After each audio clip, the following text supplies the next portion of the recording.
Autism is a modern affliction that devastates millions of families around the world. And for such a modern epidemic, shouldn't we look to our modern food supply for at least part of the blame? I think so. I'm Dr. Ken Berry, a family physician with 20 years of clinical practice. And this video is going to talk about dietary interventions that you can try with your loved one on the ASD spectrum that might just help make the symptoms much, much better.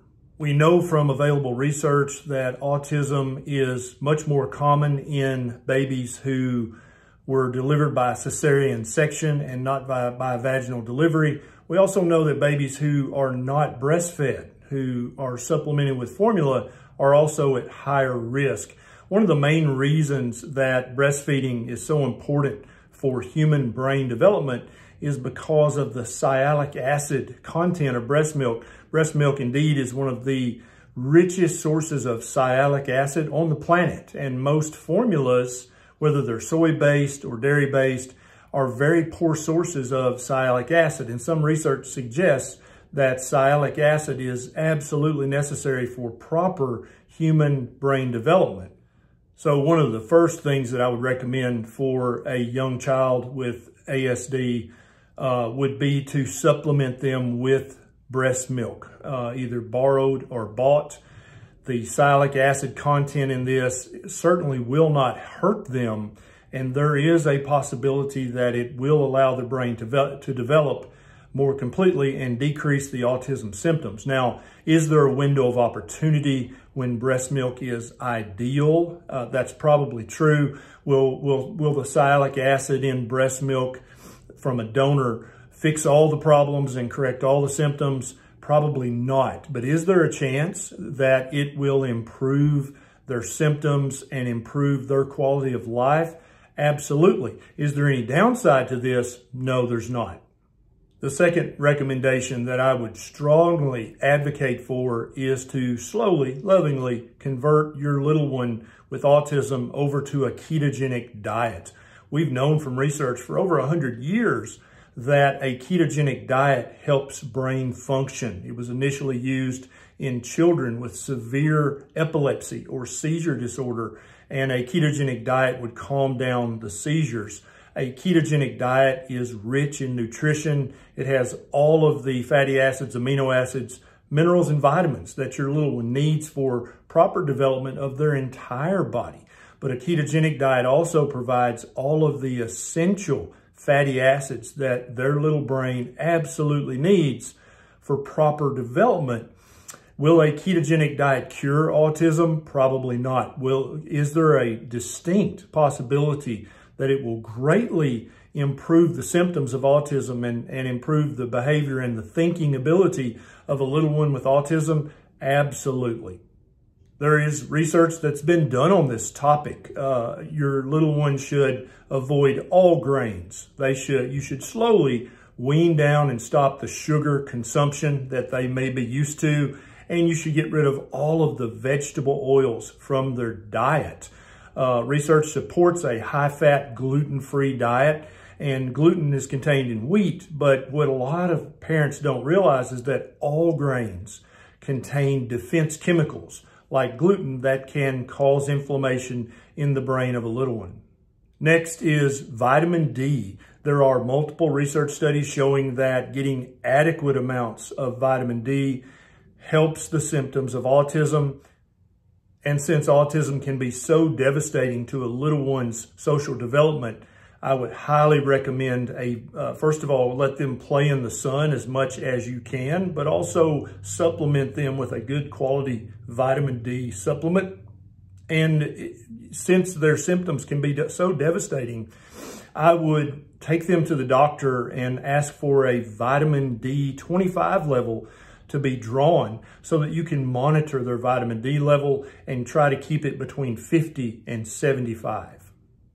The next recommendation is to make sure your child is getting a very good supply of DHA in their diet. It's been shown in research to be vital for proper brain development.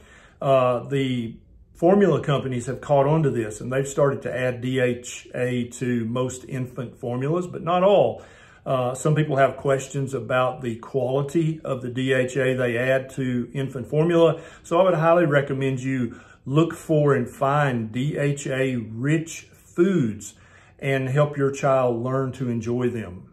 Next, there is some research suggesting that a diet high in oxalates can lead to worsening symptoms of autism, or perhaps even the initial symptoms of autism. So I would encourage you to do some research on a low oxalate or an oxalate-free diet, and make sure that your ASD little one is not consuming oxalate-rich foods.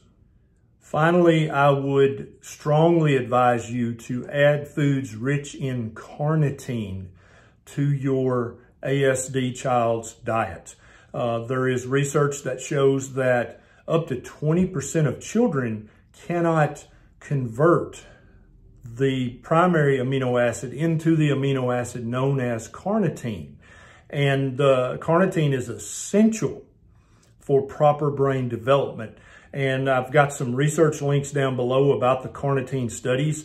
The only studies so far have shown that up to 20% of children with autism, and it's only been done in boys so far. So we know that up to 20% of boys with autism have a carnitine deficiency in their brain because their body's unable to convert another amino acid into carnitine. And so making sure that they have a carnitine-rich diet definitely will not hurt them, but quite possibly could give you an astounding improvement in their autistic symptoms. Carnitine is found in animal foods. So whether we're talking about eggs or butter or cream or meat, that is where carnitine is found. You will not find carnitine in any baby formula. You won't find carnitine in any plant foods. And so if your child is one of the 20% who has trouble making carnitine in their brain because of a deficiency in the pathway, then you must supply them with a good source of carnitine in their diet. And so any meat whatsoever is going to be a good source of carnitine. And indeed, like the research links down below show, some of these children have amazing transformations when you add meat into their diet, regardless of how old or young they are. So when your child is of the age, when they first start showing the ASD symptoms, if they're over the age of 4 or 5 or 6 months, when they can take solid food, you can immediately begin to add meat or eggs into their diet to give their brain the carnitine that it's hungry for.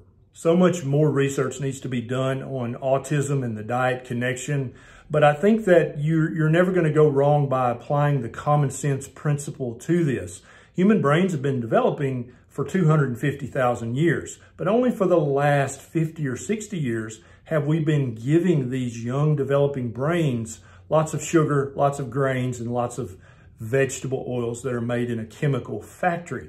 So it seems to make sense that we should remove those things from their diet slowly, lovingly, and at the same time add ancestrally appropriate foods like meat back into their diet, like good healthy animal fats back into their diet. Your little one's brain is 60% fat by weight, and so it stands to reason that you should give them a good ancestrally appropriate source of fat so that their brain can develop as good as possible. I try to post at least 2 or 3 new videos on this channel each week. If you'd like to enjoy them, please consider clicking the subscribe button and the little bell button right beside it. Also, my wife, Nisha, and I do a YouTube, Facebook Live every Monday evening at 7 p.m. Central Standard, where you can actually ask us questions and we'll answer. So if you have any questions about diet, medicine, nutrition, join us for our live on both YouTube and Facebook Monday evening at 7 p.m. Central Standard. This is Dr. Barry. I'll see you next time.